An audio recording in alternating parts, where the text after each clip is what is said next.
बिस्मिल्लाहिर्रहमानिर्रहीम। नाज़रीन इकराम अस्सलामु अलैकुम। एक नए वीलॉग के साथ जुनैद अंसारी आपकी खिदमत में हाजिर है।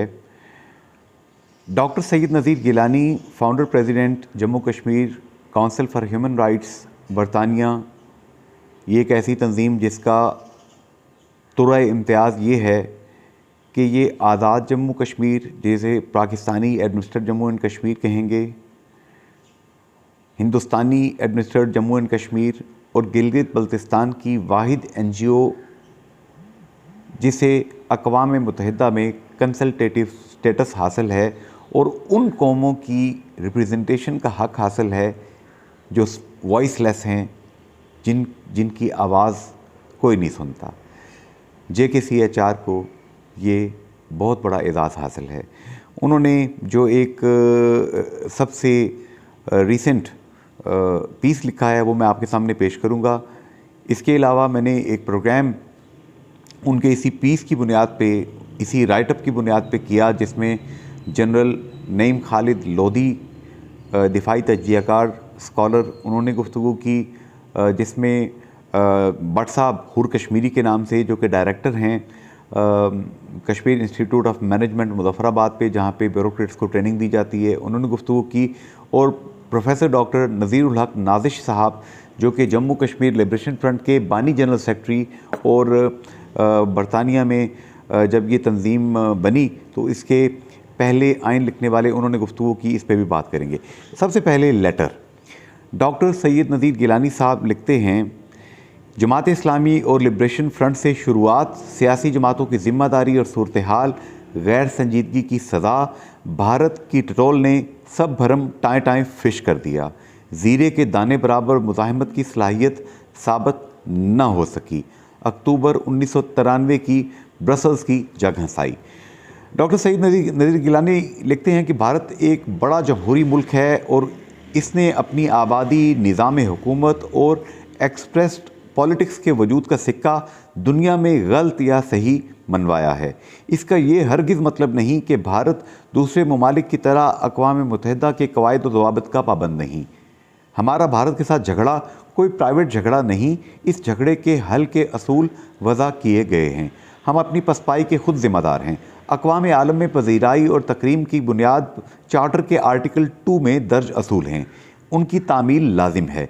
सिक्योरिटी काउंसिल का नॉन परमानेंट रुकन बनने के लिए हर मुल्क को जनरल असम्बली के रूल 43 और अक़वाम मुत्तहिदा के आर्टिकल 23 पैराग्राफ 1 के तहत दिए गए कवायद पर पूरा उतरना ज़रूरी है। आज तक भारत की सिक्योरिटी काउंसिल में नॉन परमानेंट सीट की बारी के वक्त भारत को किसी चैलेंज का मुकाबला नहीं रहा, बल्कि पाकिस्तान ने हर बार वोट भारत के हक़ में दिया। अक़वाम मुत्तहिदा के रुकन ममालिक के लिए चार्टर का आर्टिकल 6 पकड़ और जांच का एक ज़ाब्ता है।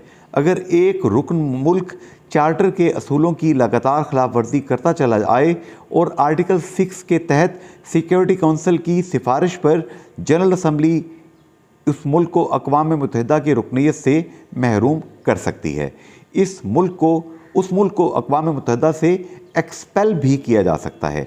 चार्टर के आर्टिकल 2, 6 या जनरल असम्बली के रूल 43 के तहत कोई भी कार्रवाई भारत जैसे मुल्क के लिए एक जग हंसाई और एम्बैरसमेंट का बायस बन सकती है। आर्टिकल 2 के तहत 7 जिम्मेदारियां आयद होती हैं। 5 अगस्त 2019 का भारत का एक्शन UN टेम्पलेट की यूरिस्प्रूडेंस में एक ग्रेव ऑफेंस करार पाता है। असूल की बिल आखिर जीत और फतह होती है। अक़वाम मुत्तहिदा की टेम्पलेट हिंदुस्तान, पाकिस्तान, अक़वाम मुत्तहिदा और कश्मीरियों के हक़ खुद इरादियत को फरीक करार देती है। सवाल पैदा होता है कि बिल्ली की गर्दन में घंटी कौन बांधे? ये काम कश्मीरी क़यादत का है। 5 अगस्त 2019 के बाद कश्मीरी क़यादत नज़र नहीं आ रही। उनका रहा सहा भरम टाएँ टाएँ फिश होकर रह गया और ज़ीरे के दाने बराबर भी मुज़ाहमत और मुकाबला नहीं हुआ। फरवरी 2019 और मार्च 2019 में जमात इस्लामी और लिबरेशन फ्रंट की तमाम सरगर्मियों पर UAPA के तहत 5 साल की बंदिश लगा दी गई। अलबत्ता नोटिफिकेशन में लिखा गया कि ये हुक्म UAPA एक्ट के सेक्शन 4 के ताबे है। इस सेक्शन के तहत मुतासरा फरीक 15 दिन के अंदर अंदर डिस्ट्रिक्ट जज की अदालत में इस बंदिश को चैलेंज करने का हक रखता है।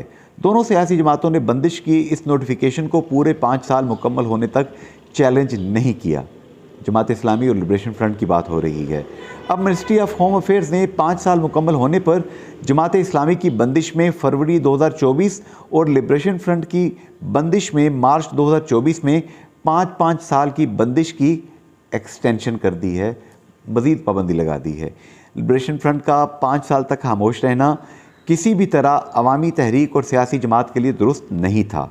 लिबरेशन फ्रंट की बंदिश का नोटिफिकेशन यासीन मलिक फैक्शन से मंसूब किया गया है।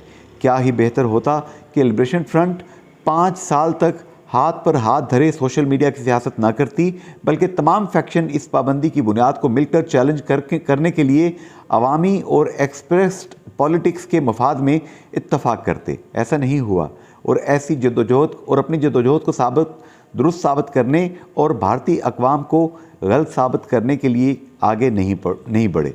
अब रावलपिंडी से JKLF यासीन के तर्जुमान ने बंदिश की मियाद 5 साल और बढ़ाने की सोशल मीडिया पर मज़म्मत की है। साथ ही कहा है कि वो अपनी डिप्लोमेटिक और पॉलिटिकल जद्दोजहद जारी रखेंगे। मज़म्मत अपनी जगह, लेकिन मज़म्मत से अवामी तहरीक और लिबरेशन फ्रंट को कोई खातिर खा फ़ायदा नहीं। ये एक आम पॉलिटिकल रिफ्लेक्स है, इसकी अवाम में कोई पजीराई नहीं और इससे भारत के कान पर जूं भी नहीं रेंगेगी। एक सियासी जमात का रद्द अमल इस बंदिश को सेक्शन 4 के तहत मौजूद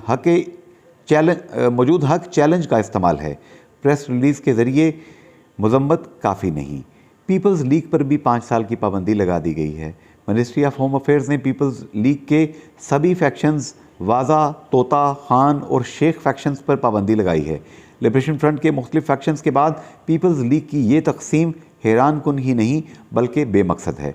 कौन सा हमदर्द और महज़ब मुआशरा कश्मीरियों की इस यक नफरी सियासत की हमायत करेगा? अक्टूबर 2023 में डेमोक्रेटिक फ्रीडम पार्टी की सरगर्मियों पर 5 साल की बंदिश लगाई गई। नेशनल फ्रंट की सरगर्मियों पर मार्च 2024 में 5 साल की बंदिश लगाई गई।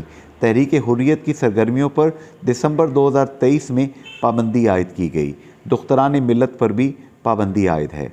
जुलाई 1993 के हुर्रियत कॉन्फ्रेंस के आइन के तहत ये पाबंदी आयद होना बहुत मुश्किल है। इस आइन के तहत हुर्रियत कॉन्फ्रेंस ने अपना प्रोग्राम वाज़े करते हुए कहा है कि to make peaceful struggle to secure for the people of the state of Jammu and Kashmir the exercise of the right of self determination in accordance with the united nation charter and the resolution adopted by united nation security council to make endeavor for an alternative negotiated settlement of the Kashmir dispute amongst all the 3 parties to the dispute under the auspices of UN or any other friendly countries, provided that such settlement reflects the will and aspirations of the people of the state.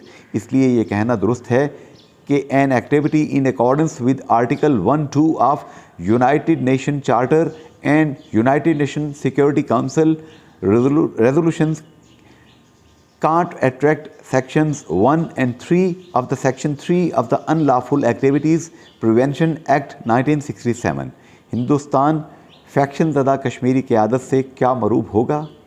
दुनिया की किसी mediation में वाजा, तोता, खान और शेख साहिबान और liberation front के तमाम फैक्शंस के लिए नशिस्त मुयस्सर होगी?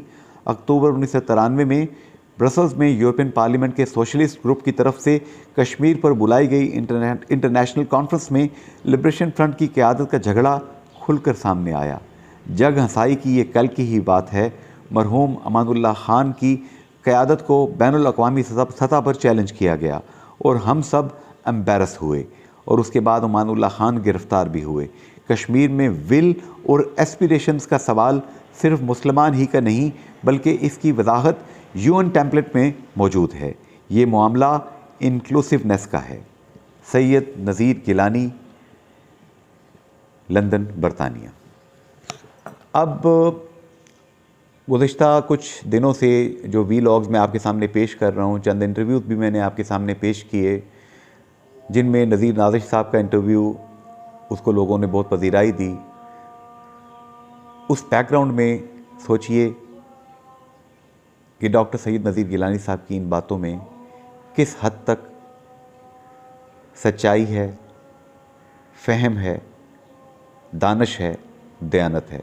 वीलॉग चूँकि थोड़ा सा लंबा हो गया डॉक्टर सैयद नज़ीर गिलानी साहब के इस पीस की बुनियाद पे मैंने रेडियो पाकिस्तान, रेडियो आज़ाद जम्मू कश्मीर FM 101.4 मीरपुर पे एक खसूसी प्रोग्राम रखा कि मकबूदा जम्मू कश्मीर में मिस्टर मोदी इंडिजिनस वहाँ की जो पार्टीज़ हैं जम्मू कश्मीर की, उन पे पाबंदी लगाकर एक हिंदू वज़ीर आला रियासत जम्मू कश्मीर के अंदर वहाँ पे लाना चाहता है, जिस पर मारूफ दिफाई तजियाकार जनाब जनरल नईम खालिद लोधी साहब ने गुफ्तगू की। भट्ट साहब जो कि हुर कश्मीरी के नाम से शायरी करते हैं, डायरेक्टर हैं कश्मीर इंस्टीट्यूट ऑफ मैनेजमेंट, उन्होंने बात की। और प्रोफेसर डॉक्टर नज़ीर अहमद नाजिश साहब ने जो गुफ्तगू की, इस पे भी बात करेंगे एक नए पीस के साथ जो कि डॉक्टर सैयद नज़ीर गिलानी साहब ने लिखा है। अल्लाह हमें अक्ल दे, शऊर दे और इतनी कुशादा दिली दे कि दूसरे को तस्लीम करना हम सीख लें। वतन तभी आज़ाद होगा। फ़ी अमान अल्लाह, अल्लाह हाफिज़ एंड गुड बाय।